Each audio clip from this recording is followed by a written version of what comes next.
একদিকে অগ্রহায়ণ মাসে নবান্ন গেছে, অন্যদিকে পৌষ মাস পিঠে পুলির মাস, মেলা থেকে শুরু করে খেলা, সংস্কৃতি থেকে সম্প্রীতি যে মাস, আমি তাতে আপনাদের সকলকে স্বাগত জানাই। সব কিন্তু গ্রামের মাটি থেকেই যায়, জেলার মাটি থেকেই যায়। আমরা যেই শহরে থাকি না কেন, আমরা সব সময় মনে রাখি কোনো না কোনো গ্রামে আমাদের একটা নিজস্ব অস্তিত্ব আছে। গ্রামের থেকেই মানুষ হয়ে আমরা কিন্তু শহরে পা দিই, শহর থেকে বিশ্বয়ে। কাজেই আপনাদের মুকুটমণিপুর যেমন আছে, আপনাদের সোনামুখী আছে, আপনাদের ছাতনা আছে, আপনাদের তালডাংরা আছে, আপনাদের খাতড়া আছে, আপনাদের কি নেই, রায়পুর আছে। ঝাড়গ্রাম থেকে যদি শুরু করেন, ঝাড়গ্রাম, বাঁকুড়া, পুরুলিয়া, বীরভূম, জঙ্গলমহল, বর্ধমান পশ্চিম, বর্ধমান পূর্ব, বীরভূমের মধ্যে একটা সংযোগ তো আছেই। আগে মানুষ যাতায়াত করতে পারতেন না, টুরিস্টরা আসতেন না, কারণ মাওবাদী আতঙ্কে তখন তারা ভুগতেন। আজ থেকে 14 বছর আগেকার কথা মনে করুন তো, ভয়ে মানুষ বেরোতে পারতেন না।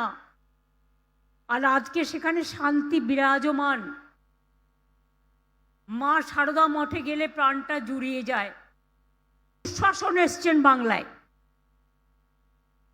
ভোট আসলে দুর্যোধন আর দুঃশাসনরা আসেন। ওদের চোখে দেখবেন, দু চোখে দেখলেই আতঙ্ক হবে, এই বুঝি কিছু ক্ষতি করতে এলো রে, এলো রে, এলো রে, এলো রে, গেল রে, গেল রে, গেল রে। দুঃশাসন বাবু এসছেন, শকুনি মামার চেলা চামুন্ডারা ঘুরে বেড়াচ্ছে আর বলে বেড়াচ্ছে বাংলায় নাকি 1.5 কোটি লোকের নাম বাদ যাবে। কেন? যারা সারা জীবন বাংলায় থেকেছে, বাংলায় তারা ভোটার। আজকে বলছেন মমতা ব্যানার্জি জমি দেয়নি। মমতা ব্যানার্জি জমি না দিলে এই তারকেশ্বর বিষ্ণুপুর লাইন কে করে গেছে? মমতা ব্যানার্জি করে গেছে, আপনি নন। জিজ্ঞেস করুন। দুঃশাসন কমরেডদের, ওরা এখন কমরেড হয়ে গেছে। কমরেড না বোমরেড আমি জানি না, মানেটা আমার জানা নেই। আমি যদি জমি না দিতাম, তাহলে ইসিএল এর জমিগুলো কয়লা তুলবার জন্য কোথার থেকে আসতো? রানীগঞ্জে জমি কে দিয়েছে? জামুরিয়ায় জমি কে দিয়েছে? বাঁকুড়ায় জমি কে দিয়েছে? বনগা পেট্রোপোলে জমি কে দিয়েছে? ঘোকসাডাঙ্গায় জমি কে দিয়েছে? চ্যাংরাবান্ধ মালবাজারে জমি কে দিয়েছে? অন্ডাল এয়ারপোর্টের জমি কে দিয়েছে? পানাগড়ের জমি কে দিয়েছে? বড় বড় কথা, মিথ্যে কথা। বাংলায় শুধু অনুপ্রবেশকারী, কাশ্মীরে নাকি নেই। তাই যদি সত্যি হয় বন্ধু, একটা কথার উত্তর চাই, পহেলগাঁও তাহলে কি আপনারা করলেন?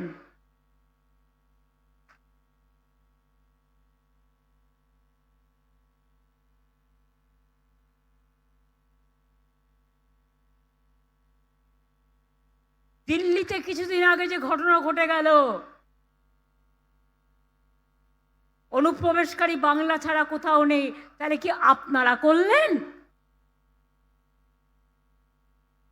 যত দোষ বাংলা, এই রাজনৈতিক হ্যাংলা, রাজনৈতিক হ্যাংলার দল। আগের বার এসে বলেছিল ইসবার 200 পার হয়ে গেছে, পগার পার। আর এবার করছে এসআইআর। এত মানুষের মৃত্যু, এখনো পর্যন্ত 58 থেকে 60 জন মানুষ মারা গেছে। গতকালও পুরুলিয়ায় একজন বৃদ্ধ মানুষ, তাকে ডেকে পাঠানো হয়েছে। বাবার বয়সী মানুষদের শ্রদ্ধা করতে জানো না, জীবনে বাবা মাকে সম্মান জানাওনি, তো বয়োজ্যেষ্ঠদের জ্যেষ্ঠদের সম্মান জানাবে কি? আজকে 60 বছরের লোককে ডেকে পাঠাচ্ছ, 70 বছরের লোককে ডেকে পাঠাচ্ছ, 75 বছরের লোককে ডেকে পাঠাচ্ছ, 80 বছরের লোককে ডেকে পাঠাচ্ছ, 96 বছরের লোককে ডেকে পাঠাচ্ছ। লজ্জা করে না? শুধু তুমি খাবে আর তোমার ছেলে খাবে, আর আমাদের নামে গালাগালি চলবে? কতদিন? কতদিন? জিজ্ঞেস করুন বন্ধু। 100 দিনের কাজ বাংলায় বন্ধ কেন? বাংলা 1 নম্বরে ছিল 4 বছর। বাংলার 100 দিনের কাজের মানুষরা জীবন দিয়ে কাজ করত। বাংলার বাড়ি বন্ধ 4 বছর, টাকা দেয় না, আমাদের টাকা আমাদের দেয় না। গ্রামীণ রাস্তার কাজ বন্ধ, জল স্বপ্নের কাজ বন্ধ, সর্বশিক্ষা অভিযানের কাজ বন্ধ। এমনকি মনে রাখবেন 59 লক্ষ 100 দিনের কাজের শ্রমিককে কাজ করিয়ে বেতন দেয়নি। আর আমাদের যারা আন্দোলন করতে গেছিল সবার নামে এফআইআর করেছে।